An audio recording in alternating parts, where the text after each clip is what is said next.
ED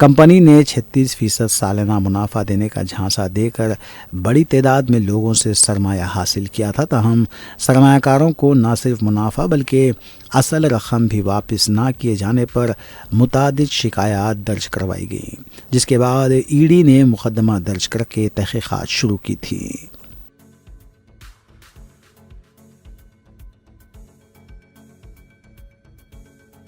सुल्तान बाजार police ने ATM रकम चोरी के मामले को सुलझाते हुए मुलजिम को गिरफ्तार किया और इसके कब्जे से 9,53,760 रुपये नगद रकम के अलावा दीगर अशिया बरामद की।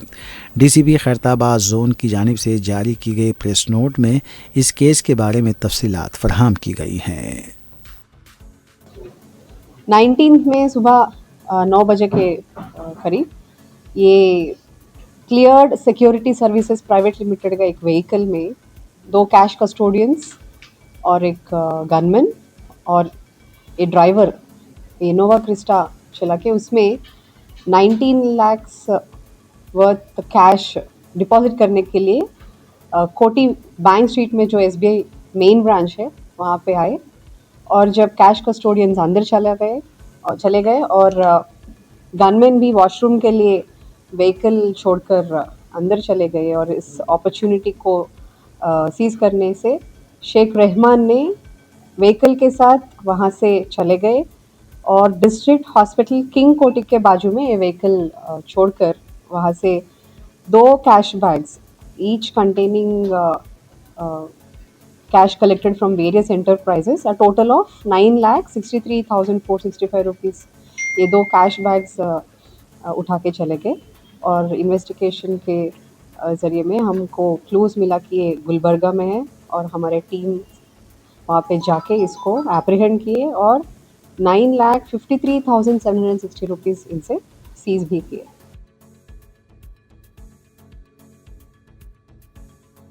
मेडचल रंगारेड्डी के डिप्टी कलेक्टर की ख़यामगाह पर एसीबी महकमे इंसदादी रिश्वत की तरफ से धावा किया गया। इस धावे के दौरान डिप्टी कलेक्टर वंशी मोहन की मिल्कियत वाले तकरीबन 8 मकानात पर धावे किए गए। वंशी मोहन के पास आमदनी से ज़्यादा असासों का केस दर्ज किया गया था। आखिरी खबरें मिलने तक भी धावों का सिलसिला जारी था, लेकिन अभी तक इसकी तफसीलात सामने नहीं आई हैं। वंशी मोहन के गैर महसूब असासों की कीमत करोड़ों में बताई जा रही है। ये भी इत्तला है कि अब्दुल्लापुर मेड और पगलीपुरम में 8 एकड़ अराजी भी बताई जा रही है। वंशी मोहन साबिक में शेरलिंगमपल्ली आरडीओ की हैसियत से भी काम कर चुके हैं।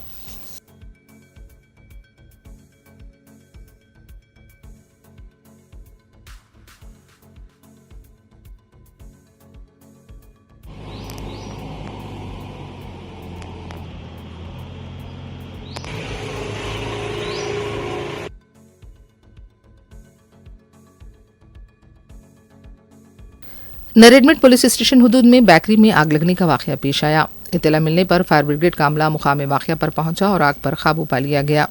किसी भी तरह के जानी नुकसान की कोई इत्तला नहीं है। शॉर्ट सर्किट आग लगने की वजह बताई जा रही है।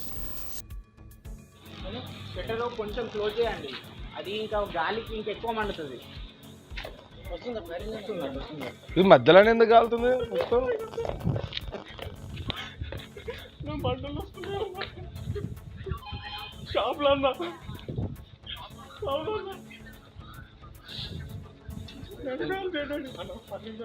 మొత్తం ఫోన్ చేసినాం వస్తుందని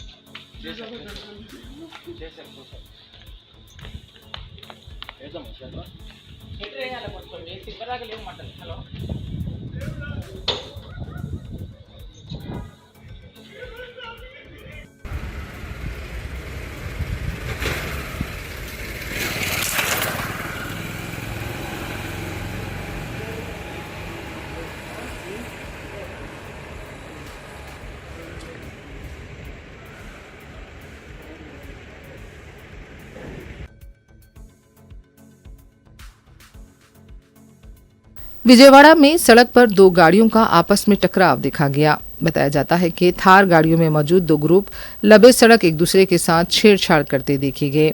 एक गाड़ी में खातून भी मौजूद थी और ये इत्तला है कि दूसरी गाड़ी में मौजूद नौजवान मुश्तहिल हो गए और फिर गाड़ियां आपस में टकरा दी।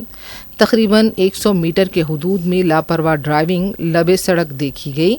सड़क से गुजरने वालों ने इसकी वीडियो बनाई। पुलिस को भी इत्तला दी गई। पुलिस की तरफ से गिरफ्तारियों की भी इत्तला है। मज़ीद तहकीक़ात जारी हैं।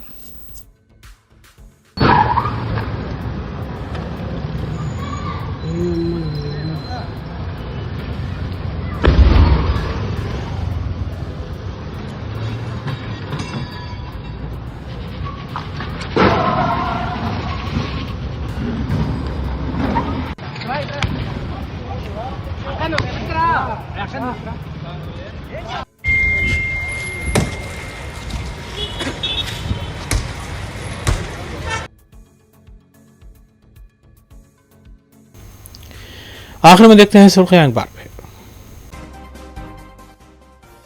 तमाम अहल साफियों को अराजी अलाट की जाएगी। इस अमल की निगरानी मैं खुद करूंगा। वज़ीर आला रेवंत रेड्डी का तयख़ुन। बीआरएस के इख्तिदार में आते ही फ्यूचर सिटी को किया जाएगा मंसूख। बीआरएस कायद हरीश राव का बयान। 9 दिन तक पॉक्सो केस का मुलजिम वज़ीर आला के रिश्तेदार के दवाखाने में छुपा था। बाज़ ज़राए के हवाले से केटीआर का सनसनीखेज इंकशाफ। कहा क्या कोई आम मुलजिम होता तो उसे भी रियायत दी जाती। तेलंगाना में गर्मी की शिद्दत बरकरार। दोपहर के बाद दर्जे हरारत 41 डिग्री सेल्सियस से तजावुज़ कर गया।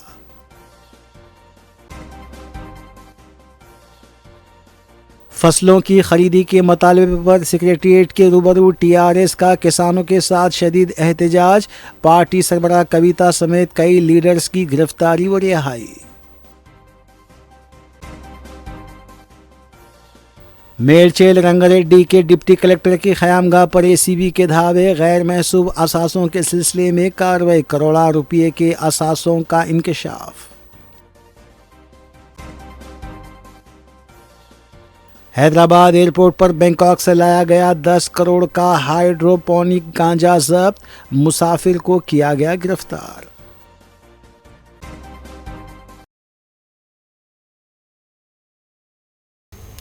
इसी के साथ रूबी उर्दू न्यूज़ यहीं अख्ताम पजीर होती हैं। रियासती, कौमी और बैनुल-अक़वामी ख़बरों के लिए देखते रहिए रूबी न्यूज़। हम इस उम्मीद के साथ आपसे इजाज़त लेंगे कि आपका आने वाला दिन अच्छा होगा।